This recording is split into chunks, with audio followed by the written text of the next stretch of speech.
se ha publicado un nuevo y explosivo libro de memorias de Virginia Roberts Giuffre tras su fallecimiento. De Jeffrey Epstein a Ghislaine Maxwell, El Príncipe Andrés, Mar-a-Lago, masajes a poderosos y revelaciones. Lo que Giuffre alega proporciona mucho más contexto y detalle en esta historia que está en constante evolución. Invitaremos a un experto en la saga de Epstein para analizar cómo este libro de memorias podría cambiar todo. Bienvenidos a Sidebar de Law and Crime. Soy Jesse Weber. Estoy aquí para hacer un trabajo que nunca se vuelve más fácil. Estoy aquí para enfrentarme a quienes me han lastimado. Estoy aquí para recuperar mi vida. Esas son palabras de Virginia Roberts Giuffre, la reconocida acusadora de Jeffrey Epstein, que falleció en abril de 2025. Esto es solo parte de Nadie es su chica, unas memorias sobre sobrevivir al abuso y buscar justicia. Esta es la novela de Virginia Giuffre que ella escribió y que ahora se publica póstumamente hoy 21 de octubre. Y esto añade otra capa a una historia de Jeffrey Epstein que ya es compleja y está en constante evolución. Hablaremos de lo que supuestamente se revela aquí. Recuerden, Giuffre es clave en todo esto. Ella afirmó haber sido abusada sexualmente y traficada por Jeffrey Epstein y su cómplice. Ghislaine Maxwell básicamente la entregó a muchas personas poderosas. Pero lo más notable, alega ella, como quizás sepas, el príncipe Andrés. Y aunque esa es una acusación que él ha negado, ¿recuerdas que ella presentó una demanda en su contra acusándolo de abusar de ella cuando era adolescente? Andrés resolvió eso en 2022 y después renunció a sus títulos reales, incluido Duque de York. Andrés dijo en un comunicado: en conversación con el rey y mi familia inmediata y extendida, hemos concluido que las acusaciones continuas sobre mí distraen del trabajo de su majestad y la familia real. Como siempre, he decidido anteponer mi deber a mi familia y mi país. Mantengo mi decisión de hace 5 años de apartarme de la vida pública. Y también salió a la luz que la Policía Metropolitana aparentemente, cito, está investigando activamente un informe periodístico que afirma que Andrés supuestamente le pidió a un oficial real, un guardia asignado a su equipo, que buscara información comprometedora sobre Giuffre en 2011. Incluso le proporcionó al guardia su fecha de nacimiento y número de seguro social. Ahora, mientras hablamos sobre las memorias de Giuffre, ella menciona mucho sobre el príncipe Andrés. ¿De acuerdo? En una parte, habló de cómo Ghislaine la llevó de compras. Maxwell la preparó para conocer al príncipe guapo, según sus palabras. Al aparecer, él adivinó que ella tenía 17 años. Y supuestamente, Maxwell le dijo: haz por él lo que haces por Jeffrey. Y luego está esta cita del libro: era lo suficientemente amable, pero aún así se sentía con derecho, como si creyera que tener sexo conmigo era su derecho de nacimiento. Ella relató cómo tuvieron relaciones sexuales mostrando interés en sus pies. Ella dijo que Epstein le pagó miles de dólares para acostarse con Andrés, incluso cuando, según ella, tuvieron una orgía en la isla privada de Epstein. Y hay más. También menciona publicar una foto juntos, pero no solo describe a Andrés. Ella detalla su trabajo en Mar-a-Lago, el club de golf de Donald Trump en Palm Beach, Florida. Cuenta cómo conoció a Trump cuando su padre trabajaba en el mantenimiento de Mar-a-Lago. Ella relata que Trump fue muy amable y le preguntó si le gustaban los niños y quería ser niñera. Así fue, aparentemente, como consiguió un trabajo cuidando niños para familias cerca del resort, y también trabajaba en el spa de Mar-a-Lago durante el día. Tal vez recuerdes en un episodio anterior de Sidebar la grabación de Ghislaine Maxwell, la entrevista reciente con el Departamento de Justicia en la que afirma que Trump no tuvo relación con lo ocurrido. Y también, quizá recuerdes cómo, durante el verano, el presidente Trump le dijo a un grupo de reporteros que, básicamente, Epstein le había quitado a Giuffre porque ella había estado trabajando en Mar-a-Lago. Y eso fue lo que quizá llevó al final de su relación, de su amistad. Pero luego Giuffre explica cómo, justo antes de su cumpleaños número 17, es cuando conoce a Ghislaine Maxwell. Ella relata que Maxwell se detuvo junto a ella en un auto conducido por Juan Alessi mientras iba al spa en Mar-a-Lago. Juan Alessi testificó en el juicio federal por delitos sexuales de Maxwell en Nueva York, donde fue declarada culpable y sentenciada a 20 años de prisión.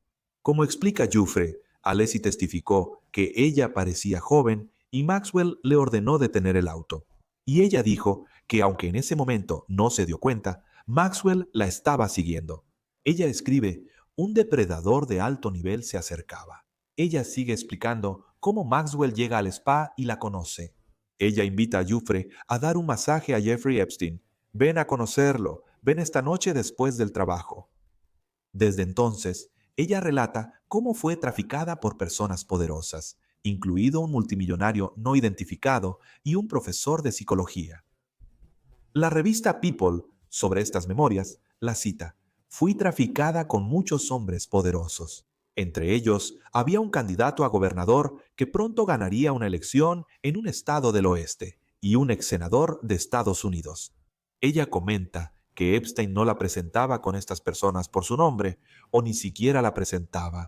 Le tomaría años entender quiénes podrían haber sido, ya que vio fotos de asociados de Epstein y reconoció los rostros. Por cierto, tengo que decir que esta es una historia que tratamos de sacar realmente rápido. Hemos publicado mucho sobre el caso Epstein en Law and Crime, junto con otros contenidos frecuentes en la barra lateral. Muy bien, así que quiero entrar en todo esto, y quiero invitar a alguien que no he visto en bastante tiempo, Adam Klasfeld, editor en jefe de All Rise News. Puedes checarlo en X en Klasfeld Reports. Adam, qué gusto verte otra vez. Cuando salió esta historia, pensamos en ti. Estas memorias son muy importantes. Es muy importante de una figura destacada en esta historia. De lo que has visto hasta ahora en estas memorias, ¿qué se ha informado al respecto? ¿Cómo cambia esto las cosas? ¿Qué aprendiste? Empezaría diciendo que ya lo he leído un poco, una copia anticipada, y es una memoria muy conmovedora. Dejando de lado el valor noticioso, profundiza en la vida de Virginia Giuffre, que coescribió con alguien que realmente se adentró en su infancia, y arroja luz sobre el proceso que hemos visto con tantas víctimas de Jeffrey Epstein, de cómo él explotaba a personas que ya habían sido abusadas antes. Así que voy a cambiar de tema, sin embargo, a los aspectos más noticiosos. Pero no quiero perder de vista la humanidad más amplia de Virginia Giuffre, que realmente está muy presente en este libro. Hemos aprendido mucho sobre sus interacciones con el príncipe Andrés.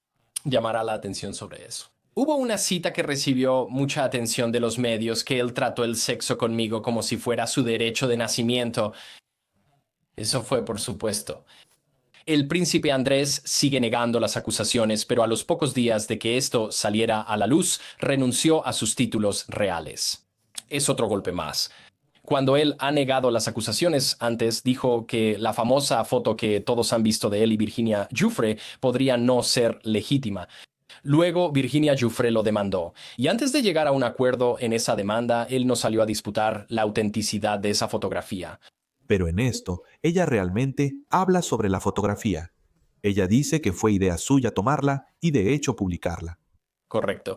Y ahí, por supuesto, cuando salga su autobiografía, la gente va a estar preguntando por los nombres. Ella se esfuerza en decir que no va a proporcionar una lista de nombres porque en ese momento no lo hará. Esto se publicó póstumamente, pero mucho salió mientras ella vivía. Y ella estaba preocupada como madre por ser demandada. Ella describe su litigio con Alan Dershowitz. Ella describe una interacción muy violenta y una violación por parte de un ex primer ministro.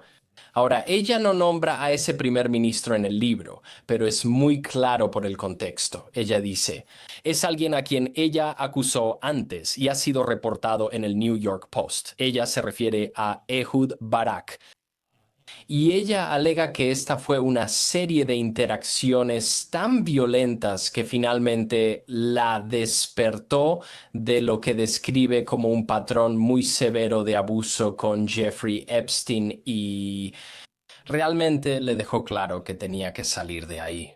Es esa interacción la que, según dijo, la llevó a irse por completo.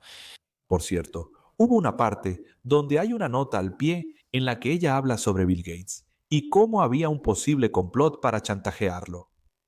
Absolutamente. Ahora, eso no es una revelación nueva, pero llama la atención sobre ello. Ella te está comentando sobre cómo operaba Jeffrey Epstein. Una teoría durante mucho tiempo fue que Jeffrey Epstein chantajeaba a la gente porque ¿cómo alguien que era un ex maestro suplente se convierte en una persona increíblemente rica? Posiblemente un multimillonario que ciertamente se junta con muchos multimillonarios como Leon Black, quien le paga 9 cifras por supuestamente hacer trabajos fiscales y de patrimonio. Y así, una de las teorías que ella aborda es, ¿tenía Jeffrey Epstein material de chantaje sobre alguien? Y la única indicación registrada de que sí, Jeffrey Epstein chantajeó a personas viene del propio Bill Gates. Bill Gates dijo, Jeffrey Epstein me chantajeó cuando dijo que yo tenía una aventura. Esto no involucra a menores, esto fue una aventura con, según recuerdo, una jugadora de ajedrez rusa y que él había dicho que Jeffrey Epstein amenazó con exponer esa aventura si no hacían negocios juntos. Así que esa es una clara evidencia de que es realmente interesante. Una característica que noto de inmediato al leer este libro es que está escrito con mucho cuidado. Sabes, Virginia Giuffre está acostumbrada a los litigios. Ella tiene una coautora que obtiene la respuesta de todos, incluso cuando habla sobre el abuso sexual por parte de su padre.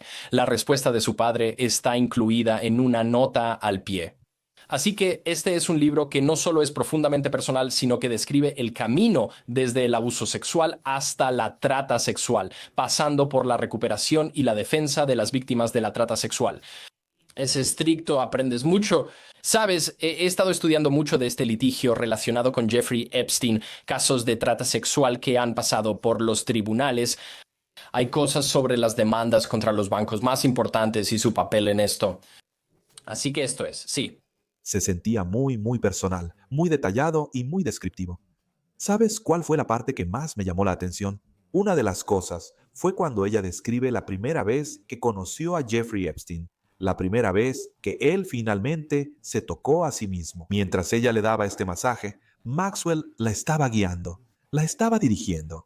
Y hay partes sobre eso donde ella en realidad se refería a ellos como si fueran figuras parentales, y cómo la manipulaban y le decían lo que ella quería saber e influían en ella. Esa parte fue particularmente escalofriante mientras la leías. ¿Verdad? Y como alguien que estuvo presente en el juicio de Ghislaine Maxwell, ella describe lo que se conoce como el proceso de preparación. Y ese pasaje del que hablas ahora, Jessie, es lo que ella está describiendo, normalizar cosas que absolutamente no son normales. Y, por supuesto, para cuando ella ya está en la órbita de Jeffrey Epstein, según sus memorias, ya había sido abusada sexualmente por su padre. Ha tenido esta horrible experiencia en este llamado centro de amor duro, donde otros jóvenes en riesgo también están retenidos. Y como ella lo describe, es una experiencia realmente horrible, incluso de abuso emocional, donde los obligan a mirarse en un espejo y describirse y denigrarse a sí mismos, hasta que ella escapa de eso y cae en las garras de otro abusador sexual. Así que es una historia muy personal. Y es la historia de alguien que antes de su trágica muerte se convirtió en defensora de otras víctimas de trata sexual. Entonces, verás, hay dos cosas que realmente se vuelven muy evidentes en este libro. Una, como dijiste, fue la naturaleza profundamente personal de esto, pero también el verdadero profesionalismo. Esta es una persona que se convirtió en una voz para las víctimas, tomó un papel principal en gran parte de este litigio, y trató de obtener todos los hechos completos y darles a las personas que ella acusó la oportunidad de responder en el periódico. Sí, su coautora, Amy Wallace, mencionó algo, creo que en una nota al inicio del libro. Estados Unidos de América Today lo republicó. Ella quería que su sufrimiento sirviera de algo. Dijo que si ayudaba a una sobreviviente de abuso, todo valdría la pena. Hay mucho más sobre Epstein que podemos discutir, como la supuesta amenaza que le hizo preguntándole si sabía a qué escuela va su hermano. No puedes contar lo que sucede aquí. Es escalofriante y quiero tu opinión sobre una parte.